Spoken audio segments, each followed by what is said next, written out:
Class 12 4th semester পরীক্ষার ঠিক আগের মুহূর্তে তোমাদের জন্য নিয়ে চলে এলাম ফিলোসফি তথা দর্শন বিষয়ে একটি চূড়ান্ত গুরুত্বপূর্ণ নমুনা প্রশ্নপত্র। এই নমুনা প্রশ্নপত্রে থাকা প্রতিটা প্রশ্ন পরীক্ষার জন্য ভীষণ গুরুত্বপূর্ণ, পরীক্ষাতে আসার মতো প্রশ্ন। কাজেই তোমরা যারা দর্শন পরীক্ষাতে ভালো রেজাল্ট করতে চাইছো, এই নমুনা প্রশ্নপত্রে থাকা ছোট বড় প্রতিটা প্রশ্ন খুব ভালো করে পড়বে। এখান থেকে বেশ কিছু প্রশ্ন তোমাদের পরীক্ষাতে কমন আসতে চলেছে।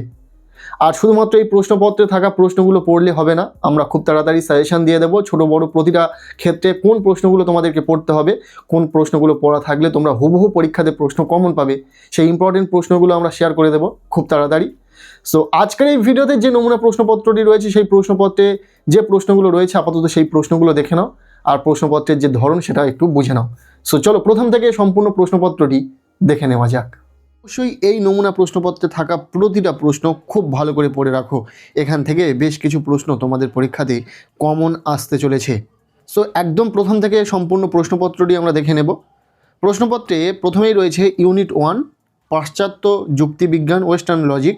এখানে তোমাদের প্রশ্নপত্রের দুটো ইউনিটে প্রশ্নগুলো ভাগ থাকবে। যাই হোক, প্রথম একের দাগে বলা হচ্ছে নিচের 10টি প্রশ্নগুলির মধ্যে থেকে যে কোনো 5টি প্রশ্নের উত্তর দাও। এখানে মোটামুটি 10টি প্রশ্ন রয়েছে, যার মধ্যে থেকে তোমাদের 5টি প্রশ্নের উত্তর লিখতে হবে। প্রতিটি প্রশ্নের মান রয়েছে 2 নম্বর করে, অর্থাৎ এখানেই একের দাগে রয়েছে 10 নম্বর। আচ্ছা, প্রশ্নগুলো দেখে নাও। প্রথম প্রশ্ন, সত্যাপেক্ষ বচন বলতে কি বোঝো? উদাহরণ দাও। গুরুত্বপূর্ণ প্রশ্ন। দ্বিতীয় প্রশ্ন, নিবিষণ দৃষ্টান্ত কাকে বলে? সহযৌগিক বচন কখন সত্য হয়? প্রশ্নটি ইম্পর্টেন্ট। এখানে যে প্রশ্নগুলো তোমরা দেখছো প্রতিটা প্রশ্ন কিন্তু ভীষণ সাজেস্টিভ, প্রতিটা প্রশ্ন খুব ভালো করে পড়ে নেবে। এরপর নাম্বার সি দাগের প্রশ্ন, নিবেশন দৃষ্টান্ত কাকে বলে? উদাহরণ দাও। এরপর ডি দাগের প্রশ্ন, অস্তিত্বমূলক দোষ কাকে বলে? পরের প্রশ্ন, একটি দ্বিপ্রাকল্পিক বচন কখন সত্য হয় এবং কখন মিথ্যা হয়ে থাকে? পরের প্রশ্ন, অনিরপেক্ষ বচনের বুলীয় ব্যাখ্যা কী? এরপর জি দাগের প্রশ্ন, এস উদ্দেশ্য এবং পি বিধেয়যুক্ত এ এবং ও বচনের বুলীয় ভাষ্য উল্লেখ করো। এরপরের প্রশ্ন, ফল স্তম্ভ কাকে বলে? এই যে প্রশ্নগুলো দেখছো ইম্পর্টেন্ট প্রশ্ন, খুব ভালো করে পড়বে। এরপরের প্রশ্ন, যুক্তিবিজ্ঞান সংকেত ব্যবহারের দুটো সুবিধা লেখো। নেক্সট যে দাগের প্রশ্ন, জর্জ বুলের ভাষা স্বীকার করলে নিরপেক্ষ বচনের কোন কোন মূর্তি অবৈধ হয়ে যায়? সো এই ছিল 2 মার্কের কিছু প্রশ্ন একের দাগ থেকে, যে প্রশ্নগুলো খুব ভালো করে তোমরা পড়বে। আর যেমনটা তোমাদেরকে বললাম, শুধুমাত্র এই প্রশ্নগুলো পড়লে চলবে না, এর সাথে আরও কিছু প্রশ্ন তোমাদেরকে দেখে রাখতে হবে। তার জন্য খুব শীঘ্রই আমরা সাজেশন দিয়ে দেব। এরপর প্রশ্নপত্রের 2 দাগ বলা হচ্ছে নিচের 4টি প্রশ্নের মধ্যে থেকে যে কোনো 2টি প্রশ্নের উত্তর দাও। এখানে রয়েছে 3 মার্কের প্রশ্ন, 2টি প্রশ্নের উত্তর লিখতে হবে, 6 নম্বর রয়েছে। সো তোমাদের যে সংখ্যায় প্রশ্ন উত্তর লিখতে হবে তার ডবল সংখ্যায় প্রশ্ন কিন্তু পরীক্ষাতে পাবে। যদি 2টো প্রশ্নের উত্তর লিখতে হয় সেখানে তুমি 4টি প্রশ্ন পাবে, আবার যদি 5টা প্রশ্নের উত্তর লিখতে হয় সেখানে 10টি প্রশ্ন পাবে। সো বিকল্প প্রশ্ন কিন্তু অনেক রয়েছে। প্রথম প্রশ্ন দেখে নাও, মৎস্যকন্যা নেই এবং ভূত আছে বচনটির বুলীয় ভাষাসহ ভেনচিত্র অঙ্কন করো। ভীষণ ইম্পর্টেন্ট, খুব ভালো করে দেখে রাখবে। এরপর বি দাগের প্রশ্ন, আপাতিক বা পরত সাধ্য বচনাকার কাকে বলে? উদাহরণ দাও। সি দাগের প্রশ্ন, একটি বচনাকারকে কিভাবে আমরা শত সত্য ও শত মিথ্যা বলে চিহ্নিত করতে পারি? এরপর 3 মার্কের শেষ প্রশ্ন অর্থাৎ 4 নম্বর প্রশ্ন, একটি শত সত্য বচনাকারের বিরুদ্ধ বচনাকার কি হয় তা উদাহরণ সহ বুঝিয়ে দাও। এই যে প্রতিটা প্রশ্ন তোমরা দেখছো প্রতিটা প্রশ্ন কিন্তু ভীষণ সাজেস্টিভ, খুব ভালো করে পড়বে। আর খুব শীঘ্রই আমরা কমপ্লিট সাজেশন দিয়ে দেবো ছোট বড় সমস্ত প্রশ্নের। সো সেই প্রশ্নগুলো যদি তুমি পড়ে নাও তাহলে কিন্তু তোমাদের পরীক্ষাতে আর কোনো সমস্যা থাকবে না, সমস্ত প্রশ্নের উত্তর কিন্তু তোমার জানা থাকবে। এরপর প্রশ্নপত্রে 3 দাগ বলা হচ্ছে নিচের 2টি প্রশ্নের মধ্যে থেকে যে কোনো একটি প্রশ্নের উত্তর দাও।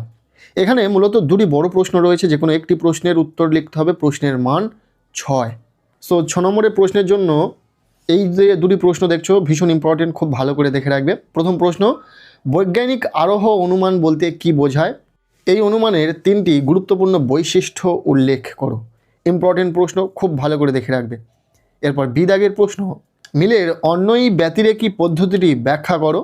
এই পদ্ধতির সুবিধা ও অসুবিধা উল্লেখ করো। এর সংকেত, আকার, দৃষ্টান্ত, সুবিধা একটি অসুবিধা একটি লিখতে হবে। সো এই প্রশ্নটিও অত্যন্ত গুরুত্বপূর্ণ, খুব ভালো করে দেখে রাখবে। এই ছিল ইউনিট 1 থেকে প্রশ্ন। এরপর রয়েছে ইউনিট 2 সমসাময়িক ভারতীয় চিন্তা অর্থাৎ কন্টেম্পোরারি ইন্ডিয়ান থট। এখান থেকে যে গুরুত্বপূর্ণ প্রশ্নগুলো রয়েছে আমরা দেখে নেব। প্রথমে রয়েছে প্রশ্নপত্রে 1-এর দাগ, অর্থাৎ ইউনিট 2 থেকে কিন্তু 1-এর দাগ, ঠিক আছে। বলা হচ্ছে নিচের 4টি প্রশ্নের মধ্যে থেকে যে কোনো 2টি প্রশ্নের উত্তর দাও। এই ইউনিট 2 থেকে কিন্তু 2 মার্কের প্রশ্ন আসবে না, এখান থেকে সরাসরি 3 মার্কের প্রশ্ন আসবে। সো এখানে 4টি প্রশ্ন রয়েছে, 2টি প্রশ্নের উত্তর লিখতে হবে, প্রতিটি প্রশ্নের মান 3 করে, টোটাল 6 নম্বর রয়েছে। চলো দেখে নাও প্রশ্নগুলো। প্রথম প্রশ্ন, সর্বোদয় সম্পর্কে গান্ধীজির বক্তব্য কী? ইম্পর্টেন্ট প্রশ্ন, খুব ভালো করে দেখে রাখবে। এরপর বি দাগের প্রশ্ন, রবীন্দ্রনাথের মানবতাবাদী ভাবনার কয়েকটি উৎস উল্লেখ করো।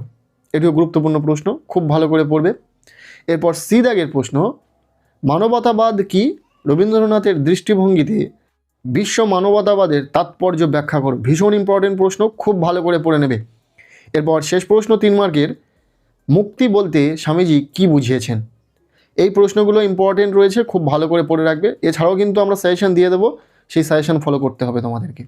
সেখানে অনেক প্রশ্ন বলে দেবো তা কিন্তু নয়, কিছু গুটি কয়েক প্রশ্ন অবশ্যই থাকবে। এরপর দেখে নাও প্রশ্নপত্রে 2-এর দাগ, ইউনিট 2 থেকে।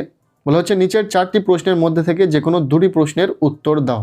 এখানে রয়েছে 6 নম্বরের বড় প্রশ্ন, 2টি প্রশ্নের উত্তর লিখতে হবে, টোটাল 12 নম্বর। যে প্রশ্নগুলো এখানে রয়েছে প্রতিটা প্রশ্ন কিন্তু খুব ভালো করে পড়বে। 4টি প্রশ্ন পরীক্ষাতে পাবে, 2টি প্রশ্নের উত্তর লিখতে হবে। প্রথম প্রশ্ন, ভগবদ গীতায় ব্যাখ্যাত কর্মযোগ এর ব্যাখ্যা করো। এই প্রসঙ্গে কর্মযোগের নানা প্রাসঙ্গিক ধারাগুলির পরিচয় দাও। ইম্পর্টেন্ট রয়েছে, খুব ভালো করে পড়বে। তবে এর যে পরের প্রশ্নটি রয়েছে এটি বেশি গুরুত্বপূর্ণ, গান্ধীজির অহিংসা নীতির মূল বৈশিষ্ট্যগুলি আলোচনা করো। এরপর সি দাগের প্রশ্ন, মানবতার ব্যাখ্যায় রবীন্দ্রনাথ কীভাবে জীবসত্তা ও মানব সত্তার মধ্যে পার্থক্য করেছেন তা আলোচনা করো। এরপর ডি দাগের প্রশ্ন অর্থাৎ শেষ প্রশ্ন, অহিংসা শব্দটিকে গান্ধীজি কোন কোন অর্থে ব্যাখ্যা করেছেন তা আলোচনা করো। এই যে 6 মার্কের প্রশ্নগুলো দেখলে প্রতিটা প্রশ্ন ভীষণ সাজেস্টিভ, খুব ভালো করে পড়ে নেবে। তবে খুব তাড়াতাড়ি বড় প্রশ্নের সাজেশন আমরা দিয়ে দেবো, সেই সাজেশনটি অবশ্যই ফলো করবে। সো এই ছিল দর্শন বিষয়ে একটি চূড়ান্ত গুরুত্বপূর্ণ নমুনা প্রশ্নপত্র। এখান থেকে যে প্রশ্নগুলো রয়েছে প্রতিটা প্রশ্ন খুব ভালো করে পড়ে নাও, আর আমরা যে সাজেশন দেবো সেই সাজেশন ভিত্তিক কিছু প্রশ্ন পড়ে নিলেই হয়ে যাবে তোমাদের ফাইনাল প্রস্তুতি। সো অবশ্যই সেই ভিডিওগুলি দেখে নেবে। আমাদের এই চ্যানেলে যারা নতুন রয়েছে তার জন্য অবশ্যই চ্যানেলটিকে সাবস্ক্রাইব করতে হবে, আর পারলে ভিডিওটি বন্ধুদের সাথে প্রচুর শেয়ার করে দিও।